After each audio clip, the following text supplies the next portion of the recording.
Well, I don't know about you, but I've definitely had better Friday nights. That's one way of putting it, I think, in what is being described by some as potentially one of the worst games of football in Premier League history. Saints sunk to a 1-0 defeat away at Aston Villa on Friday night. Both teams contributed to a pretty awful game where shots on target were few and far between. In fact, it was just one shot on target for Saints. And maybe one of you guys will remind me on what that was in a second, because I can't even remember it.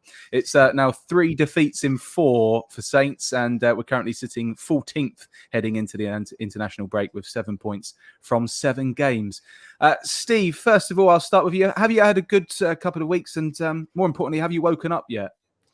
Yeah, I mean, it's been okay. I mean, last weekend was frustratingly curtailed, wasn't it, with the news about the Queen, and so yeah, we all had a surprise weekend off, which was it kind of felt like football kind of got the wrong mood of the country, really. Every other sport played and kind of paid its respects in their own way, and football decided, we're not gonna bother, despite the practicalities of the fixture carnage that we've got this season. Nope, we'll shut everything down and try and basically kick the can down the road for later in the season. Which I'm looking forward to Jurgen Klopp's complaints when Liverpool are having to play 4 times in a week in April. That'll be fun. But yeah, I mean, it's been a frustrating couple of weeks, hasn't it? Because after getting into a position where we thought, okay, we've kind of got our system nailed now. We look like we know what we're doing. Got that excellent win against Chelsea, and since then it's kind of ground to a bit of a halt. We were all right against Wolves. I thought deserved something out of the game, really. But I mean, to be honest, if some Premier League adjudicator had come in at full time at Villa Park on Friday night and said, no, both of you are getting no points for this, I don't think anybody could have justifiably complained. It was just dreadful. And both teams contributed to it by being just useless. Could hardly string 3 or 4 passes together at any given moment. Real lack of energy from both teams, really. I mean, Villa looked a little bit more lively in spells. But apart from like the first 5-10 minutes of the game and probably the last 5 minutes, we never really looked like we had any impetus at all. And it was very disappointing against a team that, let's be honest, they were there for the taking. They're not very good. Their manager's been under pressure for a while because they spent all this money and they're still not very good. And Villa fans as a sort of collective have a very high opinion of themselves, even though the vast majority of their fan base weren't alive when they won the European Cup. They don't half like to remind people about the fact that they did so. So they've got sort of ideas way above their station, and Friday night should have been an opportunity for us to really kind of get under their skins. If we could have got a goal early on, then they'd have absolutely turned on them. And yeah, it just feels like a huge missed opportunity, really. Alfie, what about you? How's your couple of weeks been? You were at the game the other night too, weren't you? Was the best bit the journey home? What was it? No, but actually, I shouldn't really get into it, but the journey home was a nightmare. I didn't realise that part of the M6 closes at that time of night after a football match, so I ended up driving halfway around Birmingham trying to get home. But I wanted to touch on something that Steve actually said. He said that it looked like Southampton were further along the process. They looked like they had a shape that worked. It looked like it was a long ball shape, but it was working. It was. And then the first thing that Ralph said after the game was, "We have, I thought we were further along. We have a lot of work to do." So I think the Wolves' performance, although it was the same result, very similar game, not quite as bad, that didn't disappoint Ralph. Ralph thought that they deserved to get a point or even 3 out of that game, but he was, visibly shocked when he came into the press conference room after the match at Villa. And, he said before the game, we want to show a different face. We all know what happened last year in March at Villa Park and what then happened after that. And, he said we wanted to show a different face, but didn't. They showed exactly the same face again. And I think that was why people were really frustrated. But, I tweeted it yesterday. AFC Bournemouth have had a better start on numbers now. I don't think they'll be there by the end, but they have got 8 points to 7. And I think that you can't argue that Friday evening was the worst performance of the season so far. I thought it was on Ralph on Friday. That starting lineup was shocking on paper, and it was even worse on the pitch. It just unbelievable. Those 3 players behind Che Adams, all selected basically because they can do stuff off the ball. You can't play one up front if you've got no one who can progress the ball. It's just shocking. It's just absolute shit from first to last. I think Steve tweeted that at the end. Yeah, I mean, from 1 to 11, it was just awful, wasn't it? There was no cohesion, no energy about us. I think Carl Walker-Peters said afterwards that it wasn't anywhere near up to the level. It's just I just don't really understand how we've suddenly become a team that just disintegrates when we don't have an 18-year-old who's played 4 senior games in our team. That's quite startling. Well, I think there's definitely a case of. I mean, Ward-Prowse was crap, but he's always crap when he plays next to Diallo. Always, because it's almost like he doesn't trust him, so he can't do his own job properly. And it's just. I mean, I know it's kind of heresy, but I mean, has he been any good all season? I can't think of him having a sort of genuinely good game. Certainly not at anywhere near the sort of level that he was last season. That's for sure. Well, I was gonna say, Glen, 9 of the starting 11 for the Villa game were at the club last season. So we've got 10 summer signings. Only 2 started the game. Why are we so loyal to the old guard? I don't get it. No, I don't get it either. For all the good players that we've signed over the transfer window, and we've now, I've seen things like we've won the transfer window, we've signed all these new players, but the 3 players we ended up playing behind Che Adams were 3 players who were poor last year. And they were all selected because of what they can do off the ball, and it was just awful. And the comments he made about Maitland-Niles after the game as well, saying, "Oh, he's good on the ball, but he's not so good off it." Well, hang on, football's not about what you can do with the ball as well. Not just about defending. That's just atrocious. I just thought that was an atrocious comment he made about Maitland-Niles, and it was just a lack of bravery. We go on about, he goes on about bravery. There was none in that team selection. And, I saw people having a go at Che Adams, saying that, he was poor, and he undoubtedly was. But we could have signed Haaland or Lewandowski and stuck him up front. It wouldn't have made the slightest difference. You can't. It's virtually impossible to do anything with the lack of service, lack of support runners, lack of anything. As soon as I knew Ashley Young was playing, I was thinking, get a dozy against him. First minute, he'll get himself sent off. And you saw what would happen when a dozy come on, 80th minute, run past him once, hacked him down, yellow card. If we were brave, we'd have played a dozy from the start. But we weren't. We were pathetic. It was just awful. Couldn't stand it, really. It was just an awful game to watch. And it was a massive step backwards. I thought the Wolves' performance, it was slightly unlucky. But this wasn't unlucky. Villa were dreadful.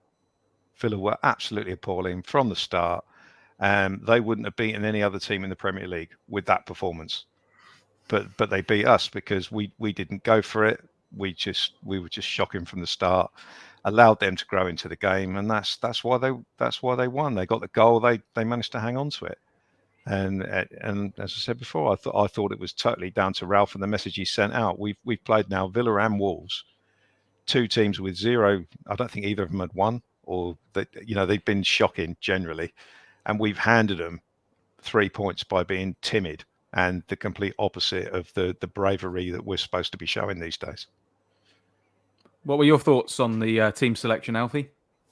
By and large, I agree with Glenn. I think I wasn't actually surprised to see that Adam Armstrong retained his starting place. I think it would have been a big ask to chuck a dozy in straight away. But certainly, El Yunusi has now started 7 consecutive matches, if you include the EFL Cup game. I think, like Glenn said, Ralph sees a lot of what he does off the ball. But in a game like that, where Villa, they've won 1 game before that, I think it was sort of 3 or 4 weeks ago, you feel that someone else could have been there. Joe Aribo on the bench. I know that Ralph likes the idea of him as a finisher, but you can't help but feel that he could have done slightly more.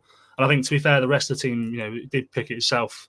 I don't think there's too much could have done. It's a shame that Ainsley Maitland-Niles is deemed not ready or whatever it is. I mean, for me, that was a clear message from Ralph, because there are players on that bench. Juan Larios is 18 years old. They have Ralph said we have a lot of work to do with Ainsley. They have a lot of work to do with Juan, but he's still on the bench. He still comes on for 45 minutes.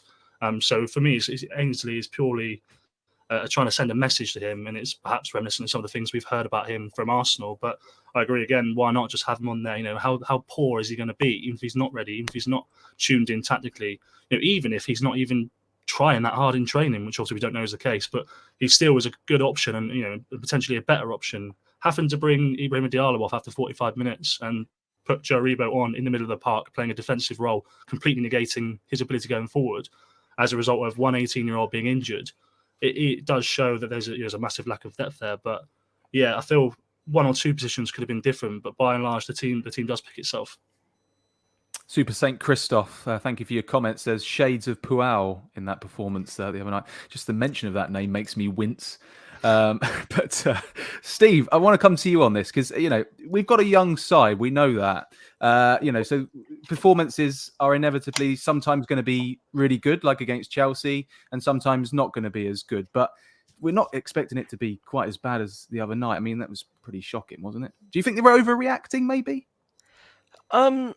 Yes and no. I mean, long term, I'm really concerned about one individual result and performance. As long as things get taken into context. But I mean, let's also kind of look at that side last on Friday night. It wasn't that young.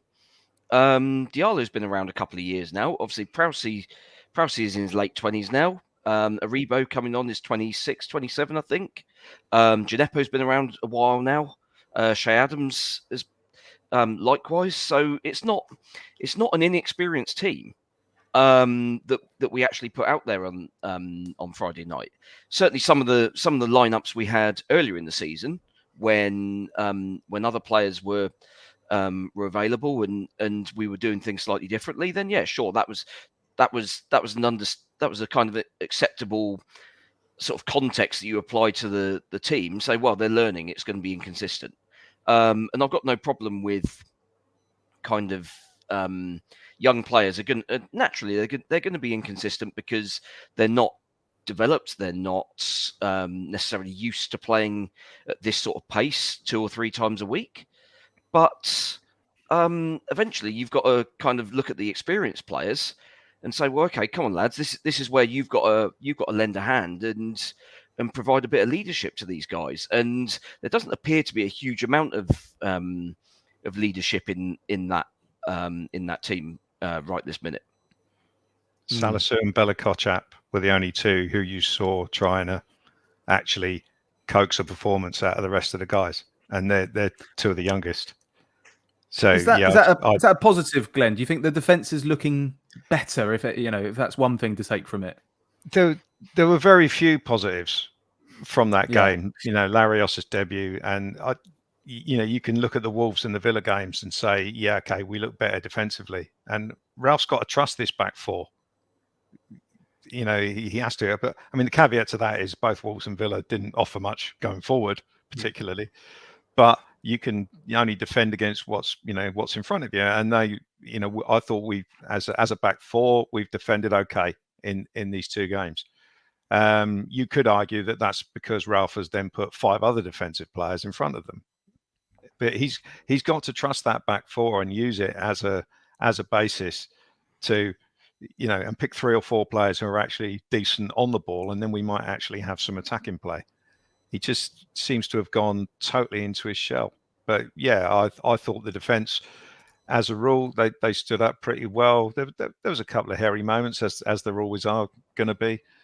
But I thought Perot did all right until he got till he was on the wrong end of that tackle from.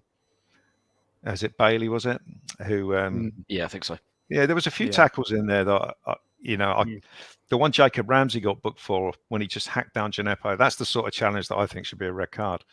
because it's all very well doing a tactical foul, just pulling someone back. But if you absolutely wipe someone out with no attempt to go for the ball whatsoever, that's the sort of tackle I'd have no problem with it being a red card. But it never is. It's just a yellow. So, but anyway, yeah. Back to the positives. I think the defence was okay, and they've got to stick with that going forward. Yeah, it's still though actually. Saints have conceded 18 away games in a row, and it's now 13 league games without a clean sheet. I mean, while we say the defence looks a little bit more solid, Alfie, that stat is going to have to change because, well, we don't look like we're going to score many goals at the moment, do we? No, but I think to be fair, they have limited the opposition to chances in the past few games. I think only Wolves must have had one or two chances at most. They kept Chelsea at bay after the first 20 minutes of the game. United didn't exactly have many shots on goal. So I think while they've not kept a clean sheet, they're not actually that far away from it. It was just, the goal on Friday evening was, in the ground, you don't see it too clearly, but I think some people said that Bazunu should have pushed the ball onto the bar or over the bar rather than back into play. It's quite difficult to tell. But I agree with Glen. I'm not worried about the defence at all. I think, although Kyle Walker-Peters probably had a bit of a torrid evening at Villa Park on Friday, the player that you always rely on, player that you need to rely on, he got bullied. But John McGinn, how did he not get booked for that? That 90 minutes. There was a couple of occasions where I thought he should have had a yellow. But you have to give Villa that. They came out wanting to rumble them. They came out wanting to win the physical battle, and they did.